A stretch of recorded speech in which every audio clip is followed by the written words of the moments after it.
everyone. Nice to see you today. I'm Katie Sorrentino, the Director of Wellness Initiatives here at Friends Life Care. Very excited about our Resilience Equals Reinvention webinar that we're going to be presenting to you today. So I'd like to tell you a little bit about our speaker before we get going. Her name is Delisi Washington, and she is a licensed clinical social worker and founder and CEO of the Compassion Agents. She is licensed in Pennsylvania and Delaware and has served the community for many years as a mental health therapist. Her training is in biopsychosocial models, strengths-based perspectives, family systems, trauma-focused interventions, evidence-based treatments, models, and assessment and evaluation of mental health across the life cycle. And before you all logged on, she and I were talking about just what a big, important part mental health is of our well-being. So I'm glad we're going to focus on that today. And I will hand it over to you, Delisi. Thank you so much. So welcome everyone to Resilience Equals Reinvention. I'm hoping to share strategies that will allow you to master life changes. And before I even start, thank you to you, Katie, and thank you to Erin from Life Care, Friends Life Care, for both of you welcoming me into this community and allowing me to present for your members. It really is an honor and a pleasure to join you all. Although virtually, the energy is felt. And so during our time together, I want you to forget about titles, current roles. I always say we're simply showing up together. We are all human, and it's a shared humanity that connects us all. And what I also know to be true is that we are all born with the capacity for resilience, and that every single day we have an opportunity for reinvention, reinventing ourselves to meet whatever challenge it is. I pour my heart into everything, and I was grounding myself as I prepared, and I decided that I was going to dedicate this presentation to my mom. My mother has demonstrated resilience in so many ways, and she's always modeled a respect for all stages of life. She was forced to adapt and tolerate difficult life changes at a pretty young age. When she was a young woman around her 20s, she migrated to the United States from the Dominican Republic. She spent her young adulthood working in New York and helping her sister raising her nephew and nieces. She married later, and after multiple pregnancy losses and welcoming my sister, I finally came into this world when my mother was around 40. And so I remember that as she was going through menopause, I was entering puberty and adolescence. And so looking back now, I just admire her strength, her wisdom, and her simplicity as she met different challenges and health issues. And I remember when I was getting my master's and she was laid off, she was forced to go into early retirement. And I remember it was just, she confronted some really deep feelings of loss. But then I also witnessed how she found purpose and appreciation for the opportunity she was given to care for her elderly mother and her sisters facing health complications, an opportunity she otherwise wouldn't have had, having to work full time and manage the care of her loved ones. So my mom is now 78 and thriving. The greatest gift of all for me has been to just witness her in her new role as a grandmother to my three daughters. I hope to demonstrate that level of resilience one day. And today, my goal is to share with you the power that lies in resilience, and also the reality that we all have that capacity, and that every single day is, in fact, an opportunity to live in new ways or learn new things. Every morning, we accept the challenges and the joys of a new day. So, in recent years, resilience has gained recognition as a key component of successful aging. Today, first, I'm going to cover the concepts of mental health, resilience, and reinvention. And then I'll end with making sure that you have strategies that build on resilience and also increase that capacity for reinvention. Above all else, my intention with this webinar is to remind you and make sure that you're rooted in the truth that aging is a natural part of life and it is a time to honor, it's a time of growth and a time of wisdom. I don't have to know you to tell you that I respect you. Today, just as you are, however you feel, your presence matters in this on this earth, whether you are in a state of mind to believe that or not. I want you to hear this and listen carefully that you are worthy, you are loved, you are needed, you are enough, and you matter.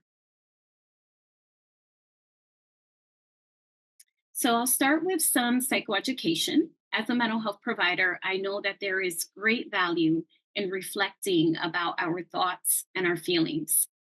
The World Health Organization defines mental health as a state of mental well being that enables people to cope with the stresses of life, realize their abilities, learn well, work well, and contribute to their community. Contrary to stigma and societal norms, mental health is not a sign of weakness. It is not shameful or negative. It is not relevant to only those who, quote unquote, struggle. It is not something that we start looking after or considering only after it's broken. And it is also not the same as mental illness. For this presentation, we will refer to mental health as general well being, but I want to make sure to address that for anyone who feels that they are dealing with mental health issues or an exacerbation of a mental health disorder, um, that you reach out to us and let us know if added support is needed. Some of those signs when extra support might be needed related to a mental health disorder or mental health challenges is changes in mood and behavior, changes in sleep, changes in concentration, even feeling restless or on edge, any changes with memory, whether it's retaining new information or significant memory loss. It could even be short term memory problems. And then also social isolation or just having a general loss of interest in things that you once before enjoyed. And when we think of mood changes, it's also considering if there's any increase that feels overwhelming related to worry, feeling um, immensely stressed, experiencing any suicidal thoughts, or even having unexplained physical symptoms that aren't tied to a medical condition. So I encourage you before I get into this presentation, if any support is needed, to reach out to us. And I'm sure Katie and I can help support you in next steps. So mental health is of vital importance to all of us, and it's worth making time to attend to it. It is constantly evolving and it is very complex. It affects all of us and it affects our everyday lives. It's also influenced by many factors, and we know there is sufficient research that the mind and body are connected. Mental health is also linked to physical health. And finally, we know mental health and our awareness of mental wellness is really one of the cornerstones to resilience. So, resilience can be viewed as a defense mechanism, a positive one, that it enables people to thrive in the face of adversity. The American Psychological Association defines resilience as the process and outcome of successfully adapting to difficult or challenging life experiences, especially through mental, emotional, behavioral flexibility, and adjustment to external and internal demands. External demands includes economic conditions, social support, and education or access to resources. Those are just examples. Internal demands include self-efficacy, optimism, and emotional intelligence. Psychological research demonstrates that the resources and skills associated with resilience can be cultivated and practiced, which I love because that means that we all have this opportunity to overcome hardships and live as best as possible, no matter what circumstances we're forced to confront. Being resilient doesn't mean that a person doesn't experience difficulty or distress. People who have suffered major changes or trauma in their lives commonly experience emotional pain and stress. And actually, that is the road to resilience. It's very likely that considerable emotional distress triggers the need for resilient behaviors and perspective. While certain factors might make some individuals more resilient than others, resilience isn't a personality trait that only some people possess. On the contrary, resilience involves behaviors, thoughts, and actions that anyone can learn and continue to develop. Spirituality is an important part, and I wanted to make sure to broach it during this webinar. And the definition I like to use is that spirituality is the pursuit of a deeper understanding of existence, often involving a sense of connection to something greater than oneself, whether that be a higher power, nature, or the universe. And so there are several spiritual practices that can foster resilience, and some of those are meditation, which helps cultivate inner peace, awareness, and emotional balance. Mindfulness, which encourages living in the present moment and reducing stress. Prayer, which provides comfort, guidance, and a sense of connection to a higher power. Journaling as a practice allows for reflection and processing of emotions and experiences. Some use a gratitude practice where they're focusing on what they're thankful for and shifting their perspective to build their positivity. Acts of service involves engaging in volunteer work or helping others to provide a sense of purpose and a sense of community. Art and creativity is another way. Finding different ways to express oneself through creative outlets can be very therapeutic and healing. These practices aren't the end all be all. There are so many, but we know that these are examples of practices that individuals use to cultivate their inner strength, to maintain a positive outlook, and to navigate life challenges with greater ease and resilience. So, like building a muscle, increasing resilience does take time and intention. And it is a commitment to honor our inner strength and resilience. And that is what I believe leads to reinvention. It keeps us open to this idea of learning new ways to live out our lives. And reinvention can be defined as a practice of embracing change by reimagining and remaking so that life manifests as new and improved attributes, qualities, and results. Self reinvention is changing our old ways and learning new things relevant to our goals. It involves introspection, looking within ourselves, realizing who we want to be, understanding more about ourselves, eliminating bad habits, cultivating good habits, and taking actions that can help us evolve into better versions of ourselves.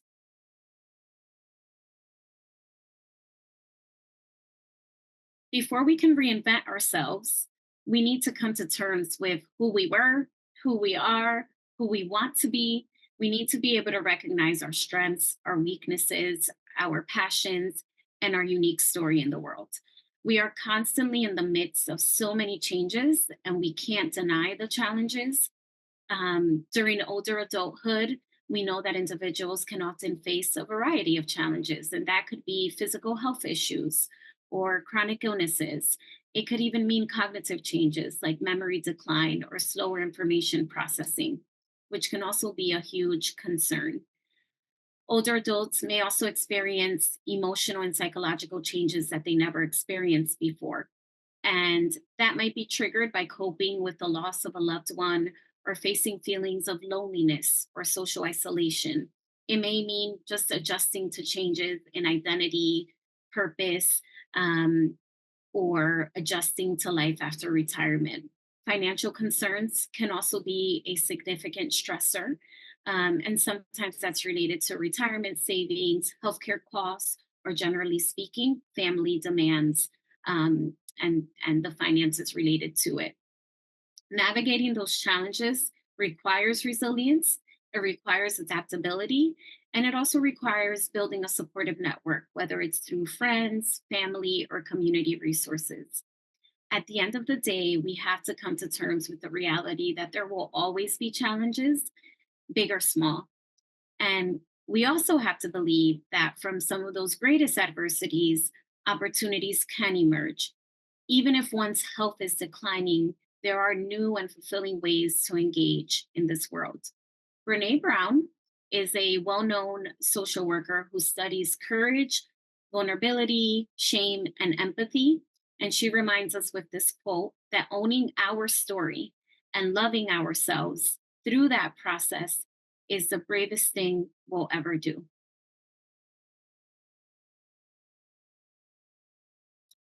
Before I move forward, I wanted to consider what I would call the killers of resilience. And so when I think of general well being, the formal term is cognitive distortions. We all have them.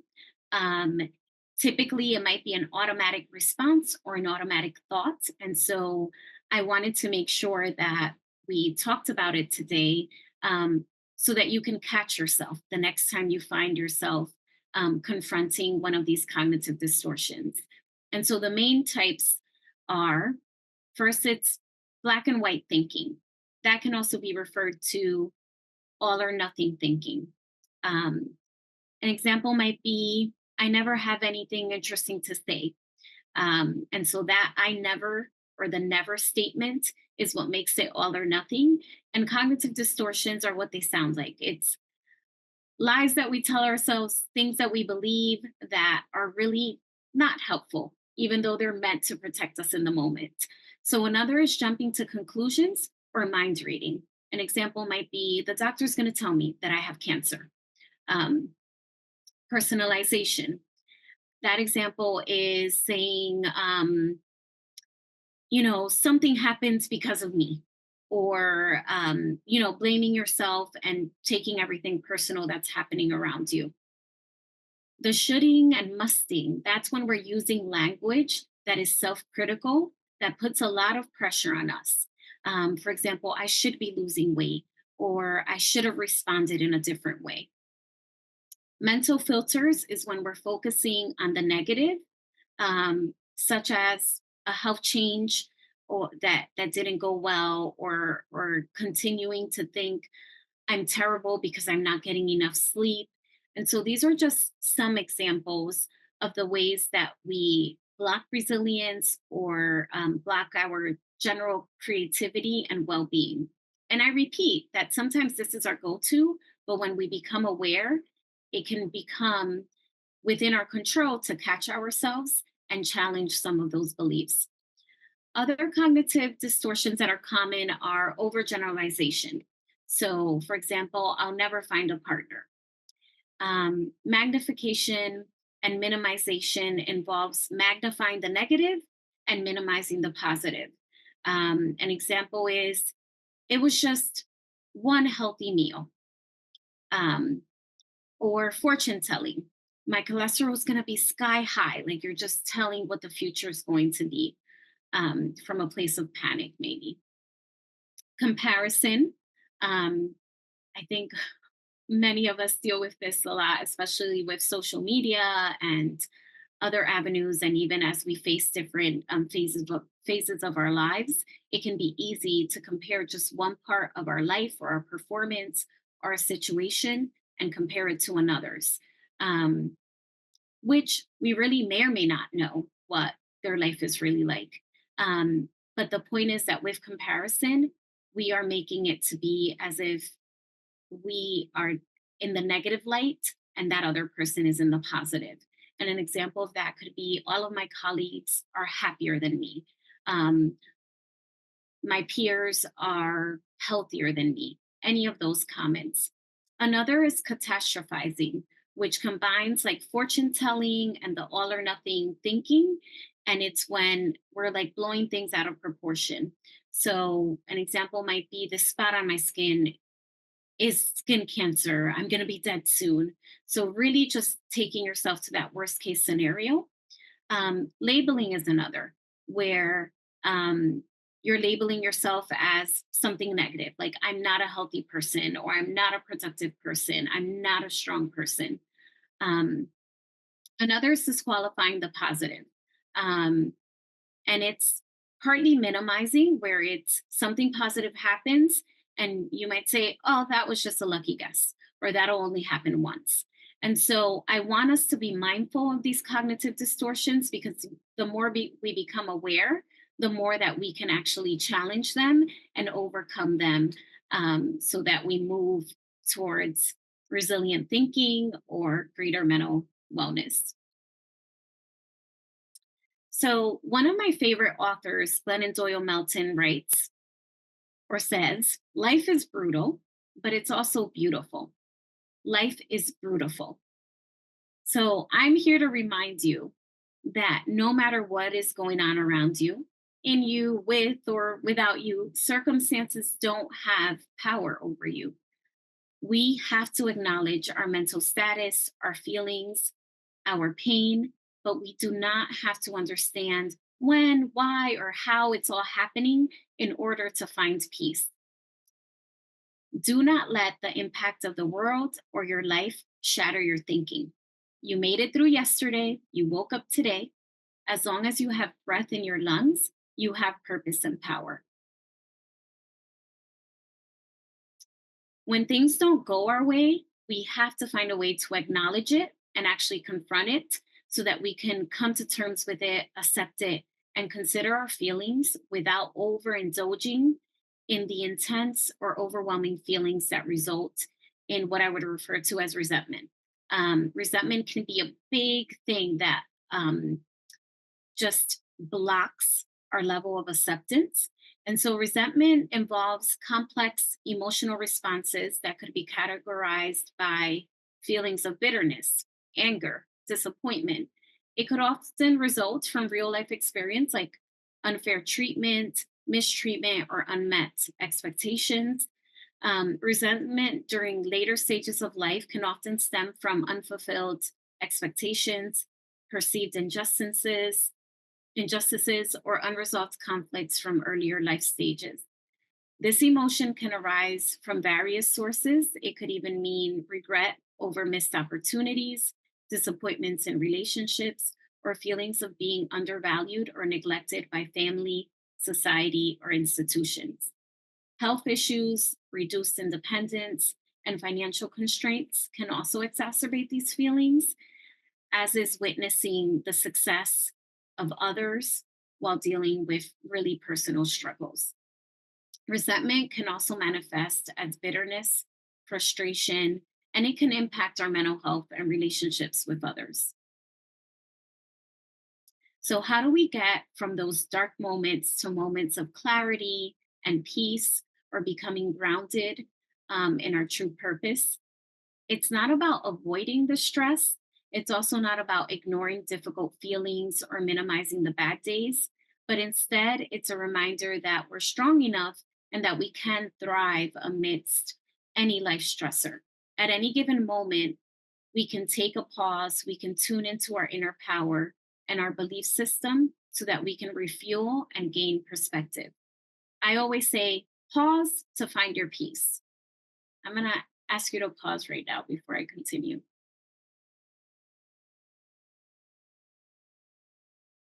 So, when we are taking a moment of pause to reground ourselves, sometimes it's easy, right? Sometimes it takes more actionable steps or more effort.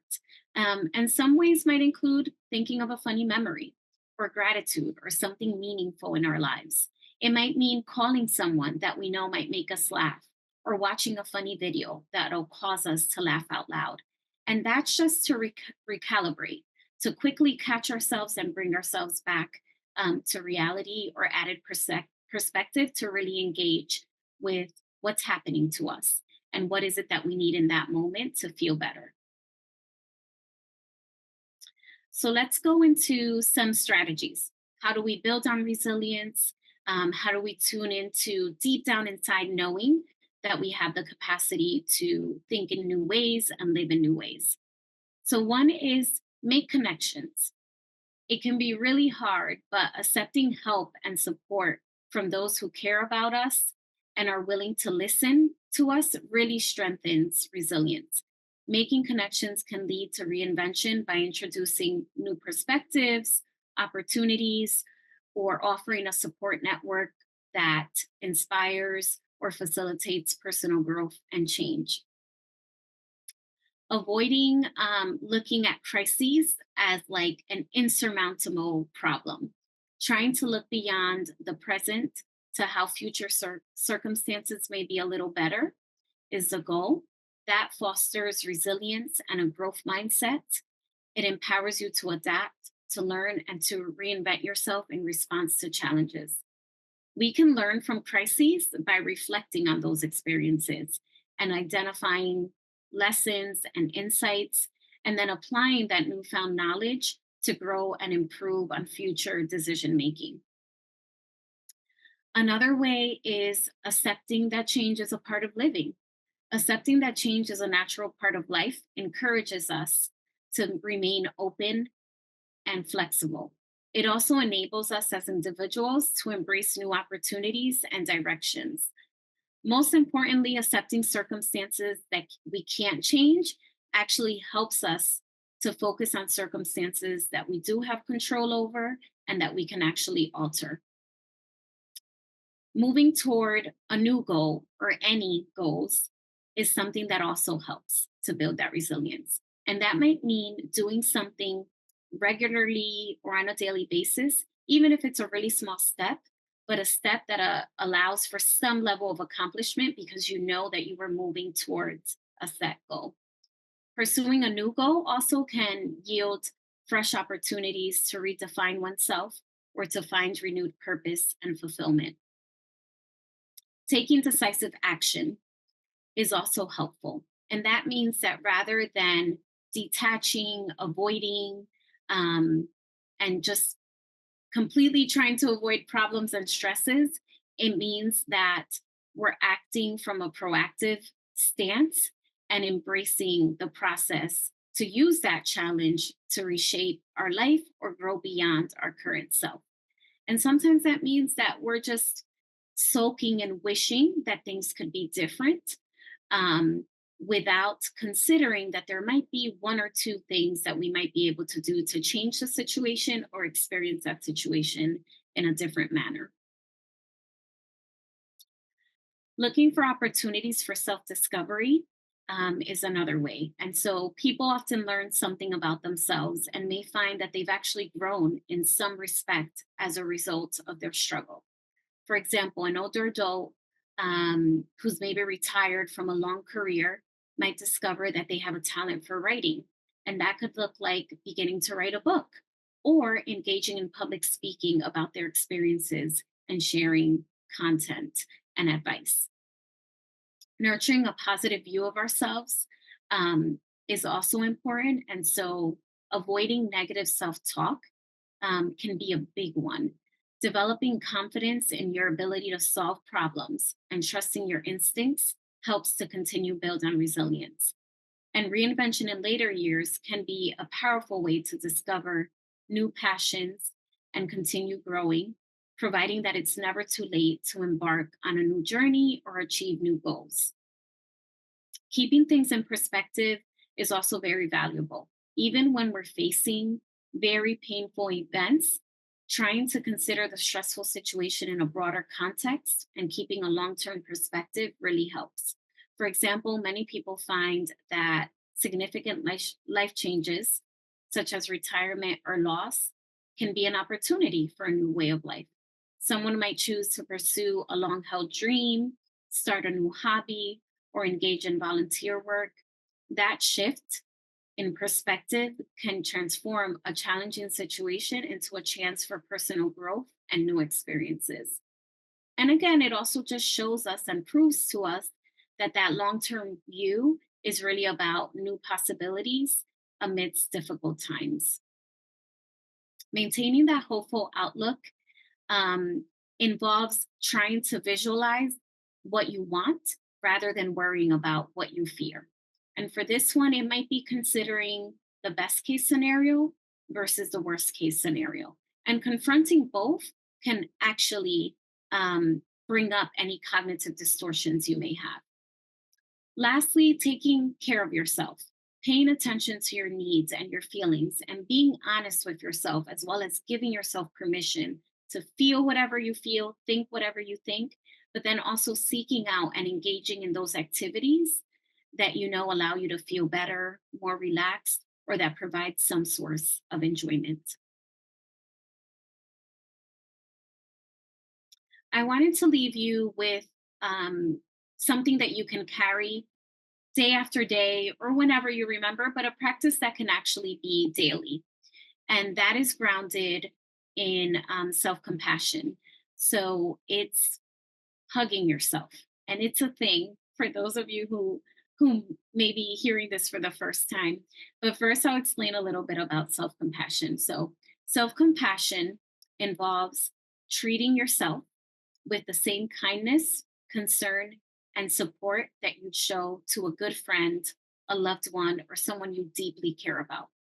When we face difficult life struggles or confront personal mistakes, failures, inadequacies, self compassion really is the only way that we end up responding with kindness. Otherwise, we can be pretty hard on ourselves and pretty judgmental.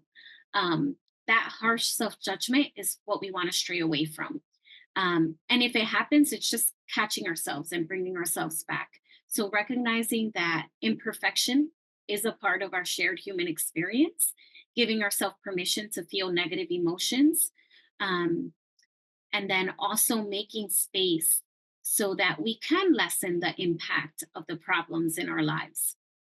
So, this practice of hugging oneself, um, I actually want you to try it now. So I'm going to ask you wherever you're sitting, in whatever way, you can fold your arms around your body. And that can be lower, like at your belly, or a little higher across your chest. You'll go with whatever feels natural and comfortable to you.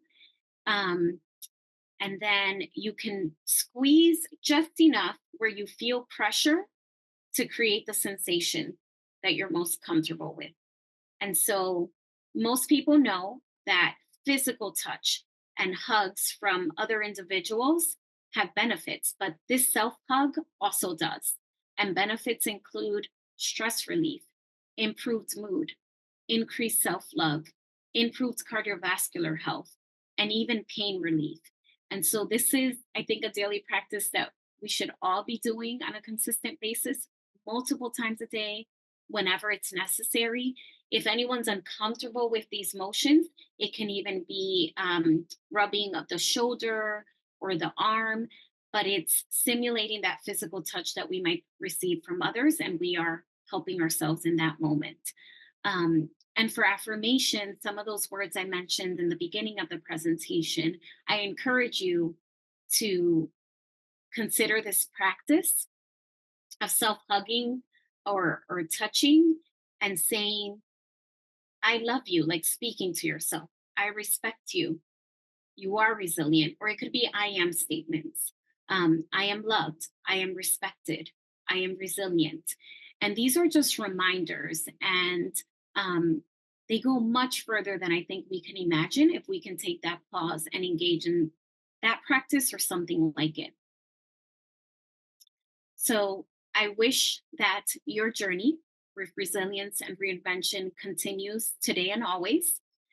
I implore that you hold on to your curiosity as you live out your days with courage, and that you commit to cultivate resilience and always consider how you can reinvent, um, how you see yourself in the world, and how you can live a life of purpose, even if things aren't going the way you'd like. And that is it for now. I hope there are questions and we can reflect a little more. I know it might be too many people, but Katie, I'll let you guide me so that we can get a little more out of it. Thank you. And I loved that self hug. I thought that was really nice. And that's really important, I think, mentioning the physical touch. So yes, everyone, please put your questions in the Q&A box or the chat if that's coming up for you. We do have some to get going with, and then I will answer them as they or ask them as they come in. So the first question here is you showed a quote by Brene Brown, who we know writes books, does podcasts. What other resilience resources would you recommend?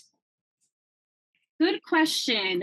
I think I don't have any, aside from Brene Brown's books, even the other author I mentioned, Glennon Doyle Melton, she has a podcast. I believe it's called We Can Do Hard Things. Hmm. Brene Brown also has a podcast. Why am I blanking? It's Unlocking Courage. I I feel like don't as a know. social worker, I should know this too because she's pretty big, but I don't know the name of it. Yeah, I don't know why I'm blanking, but because I mentioned the both of them, those are the ones at the top of my list. Another favorite author of mine, so she has books, podcasts, other articles that I believe are extremely helpful, especially when we want to ground ourselves in really honoring who we are and what we need. So Martha Beck. So I think those three authors, Brene Brown, Martha Beck, Glennon Doyle Melton. Where is it? I should find it. It's Anyway, I definitely think she Glennon Doyle. changed. Yeah. Yeah, Glennon Glennon Doyle's. Doyle. I know Yeah. she changed her name. There was a change in marriage. But those three authors, between their podcasts and books, they're a great resource.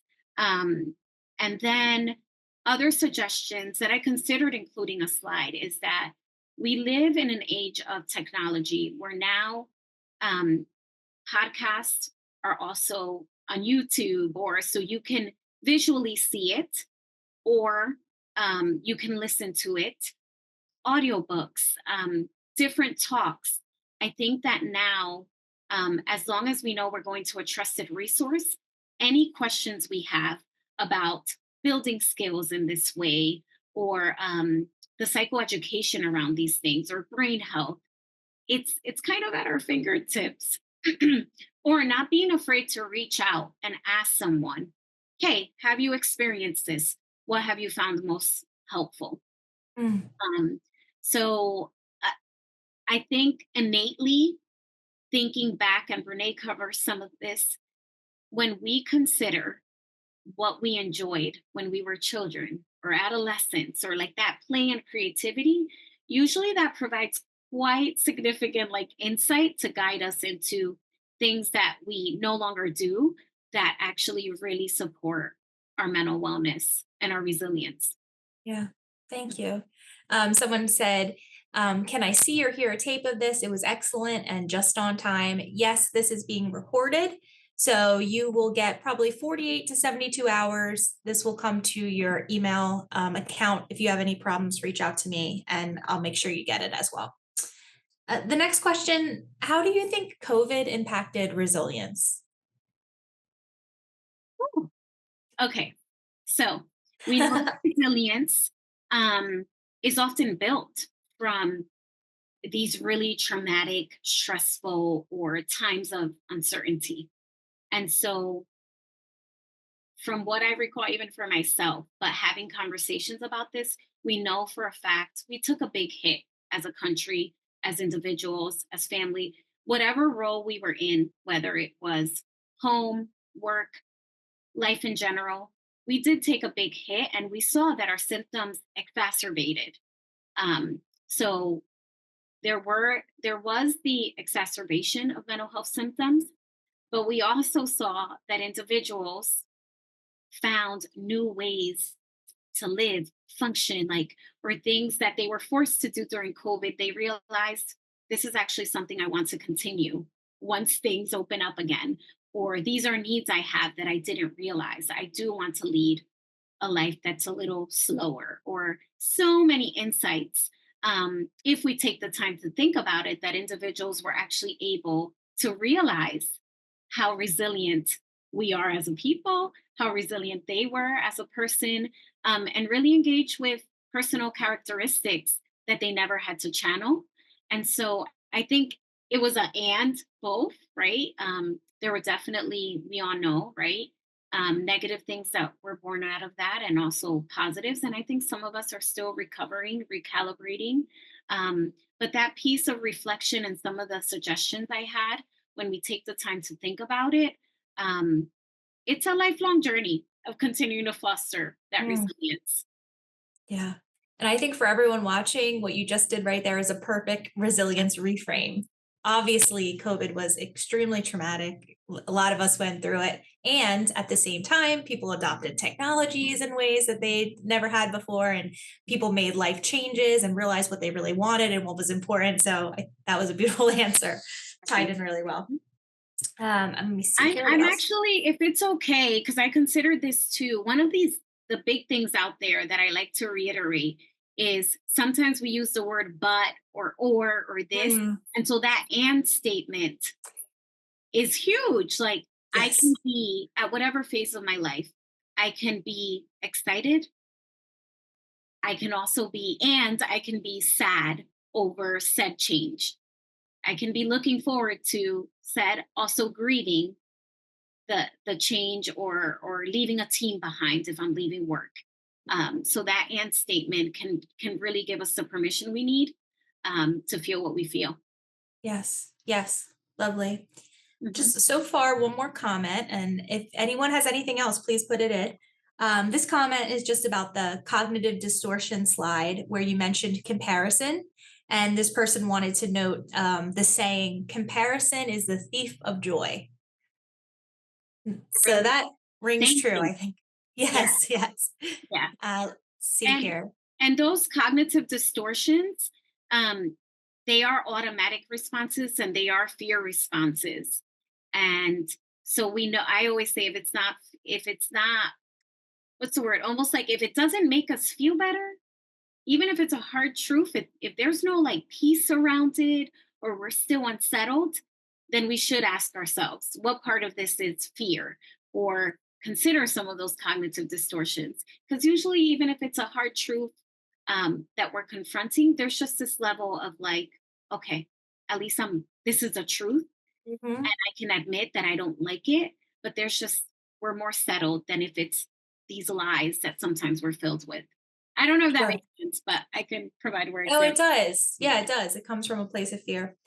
Just the last comment somebody puts here, excellent presentation. Looking forward to hearing it again and having it as a resource. Thank you. So we really thank you for being here. If you all have any other questions, please feel free to reach out to me. But we thank you so much for being here. We're so thrilled. Oh, I think one more came in. So let me just get this. Can you share any daily practices to exercise resilience? So, if and you'll have these slides in the presentation. So, the spiritual practices I shared are really good daily ones between journaling, meditation, general mindfulness, gratitude, even if it's just throughout the day or keeping a journal. That self hug, those are good daily practices.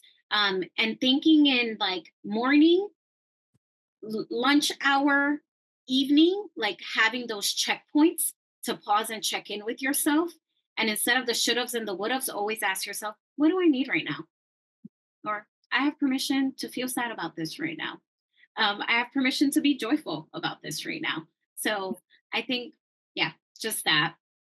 That's great. And we do have, for everyone listening, we have a how to start a journaling practice video. So I'll try to get that out to everyone as well if you're interested. Okay, well, thank you so much for the feedback, everyone. Delisi, it was amazing to have you. Such an important topic. And we're always reinventing ourselves. We're always needing to be resilient. So I'm really glad that you taught us the skills today. And we look forward to having you back in the future. It was such a pleasure and thank you. And I hope on your toughest days you remember, like, hey, I'm going to think of a different way to live it out right now. So Yes. thank Yeah. you so much. Bye bye. Thank you. Have a good day, everyone. Bye bye.